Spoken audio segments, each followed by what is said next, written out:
Right now, we find ourselves smack dab, maybe a little past smack dab, in the middle of August.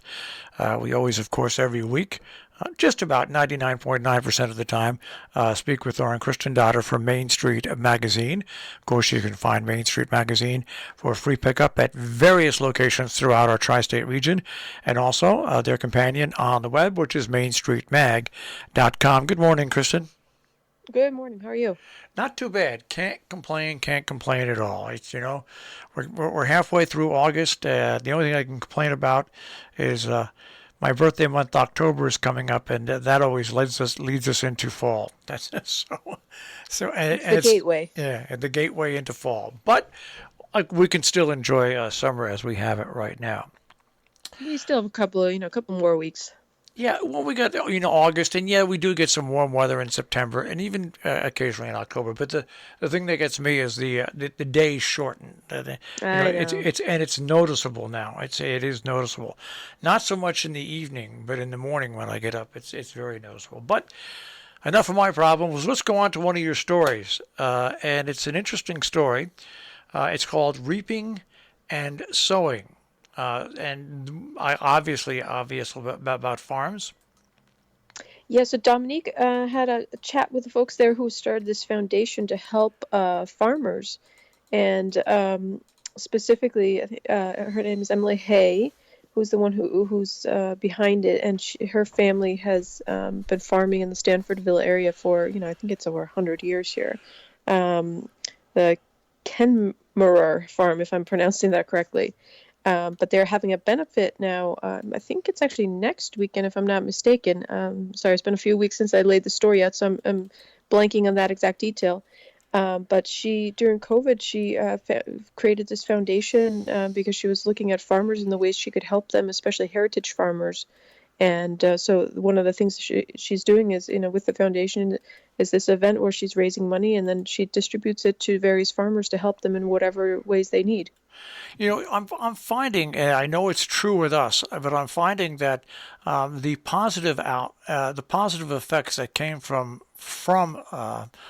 the pandemic, where it's spurred people on to do things I think that are important because it involves the community at whole, even though they're only focusing on a certain thing.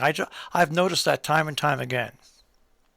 Yeah, it seems like, a lot of people had time to kind of evaluate what was important, what was they were passionate about and a need for certain things. And it's especially true for, folks like Emily. And it's just, a wonderful thing to see what has come out of it, just despite all the bad, but just to recognize also the good that's come out of it. All right, as we move on to the magazine, and this is something that Jill and I talk about all the time, and I talk about with my friends a lot. And you've got a great story by Caleb May, social media, the double-edged sword. Caleb is one of our young summer workers. He's off to college in the fall, so for this issue, realized we came up with story shorts, so we were brainstorming, all right, guys, we need a one-page or 800 words. What are we going to write about? So Caleb jokingly said something about social media. I was like, all right, go run with it. And because in the office this summer we've had two, well, they're not interns, they're workers, and Caleb is one of them. He's 18, and we also have Lindsay, who's with us, who also wrote a piece, and this was 19, and she's been with us since she was 14. And I love having the dynamic of these younger, soon-to-be workforce folks, and just seeing their passion and their interest, and when it comes to social media and even social media lingo, we've had a whole thing all summer in the office about it, and kind of jokingly saying, like, Caleb's teaching us us older folks the new lingo. And so when he brought this up, and he was like, well, there are positives and negatives about social media and just like my generation. And so I was like, okay, put it into words. And so he did a nice piece here where he kind of argued both sides of it, and the positives and the negatives and what can come of it in either respect. So, he just touched the tip of the iceberg with it, but at least it goes, makes you think a bit. Well, what's great Um, about it is he's young and he's taking topics of social media, and he's showing the good side and also the side of social media that I won't call it bad, but the side of social media that has a negative effect on society as opposed to the positive effect which the internet was supposed to have when it was all talked about and ballyhooed many years ago. Certainly, and it's been a topic all summer for us actually in the office, and kind of this generational thing that's been happening. We have Gen X, Gen Z, or millennials, and then the Gen Zs, and between the five of us in the office, and it's kind of interesting just seeing the conversation and the different viewpoints and the different experiences that we've all had when it comes to just life and also the effect of social media on us. And so, it's been very interesting for us. I'm the Gen X, and then Ashley and Griffin are the millennials, and to see the Gen Z and their input on it. And the effects that they've had. And just like Caleb, starts this article off that, that social media actually helped him during COVID stay connected with his friends, and just to, stay connected. Another story, we're speaking with Lauren Kristen Dotter, Main Street Magazine, mainstreetmag.com on the web, and it is about affordable housing. Area initiatives that are going on. You have a great picture. Affordable housing has been around in Salisbury, even though they're still tussling with it now. They've got Sarum Village. Sharon has affordable housing. Falls Village is putting it in. Salisbury is looking for more. Cornwall has it. It's something that everybody agrees is needed, but boy, is it really tough to get it going. It's a very controversial issue in many respects, and Griffin spent a lot of time on this piece talking to folks in Connecticut as well as in New York, on the New York side, and he found that, yes, a lot of people are for it, but then there's a lot of misconception about it if you look at the history of what affordable housing means.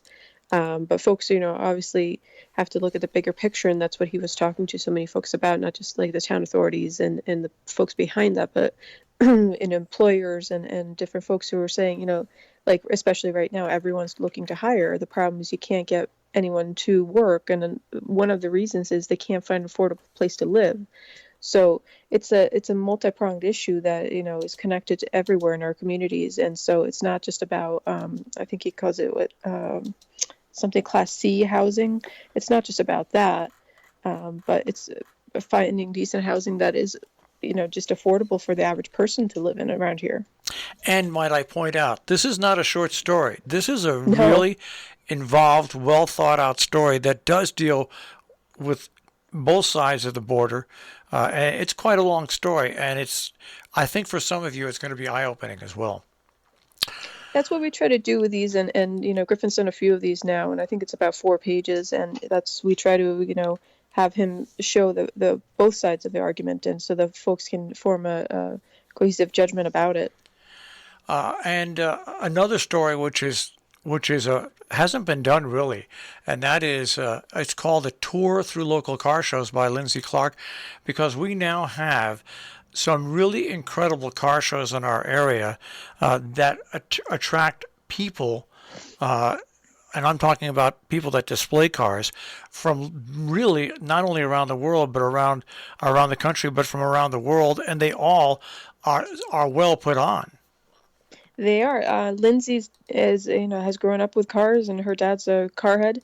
And so she has, some intimate knowledge. So when she said, "Hey, what about a story about the different car shows that happen?" Even though, this past year and a half, some of them have been put on hold, but like I think it was last week or the week before, the Great Barrington one just took place, and so she's diving into the kind of the history of them, how they came about, the organizers, and then what's involved in each of them. And my husband actually went to the one in Great Barrington. It was a wonderful event. It was kind of nice to see the whole Main Street shut down and the camaraderie that was there. And I think the fire department puts on the one in Great Barrington.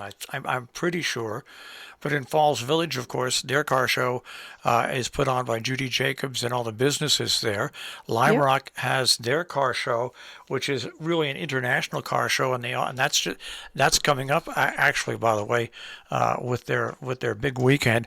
And also they have that antique race car parade, and we're blessed with these car shows all over the place, and even during railroad days in North Canaan, McDonald's lot is filled with millions of dollars worth of cars. They're a lot of fun to go to and see. They are. It's just, you see something different you don't see every day, and seeing the joy in people's faces when they're looking at them and displaying them. And there were a few at the Great Barrington one that, people just kept lining up wanting to take a picture next to. All right, when's the you must be well into working on your September issue. We are. I'm hoping to go to press at the end of the day today, actually. So we'll see if I accomplish that. But the printer's waiting, and it's shaped up to be quite a nice issue. There's no theme for this one yet, so the stories are vast, and so I think it'll be a nice one. Well, you'll find Main Street Magazine, of course, on the web at mainstreetmag.com, and of course at various locations for free pickup throughout the tri-state region. Thorin, have a great week, and we'll speak to you next week. Sounds terrific. Have a good one. Take care.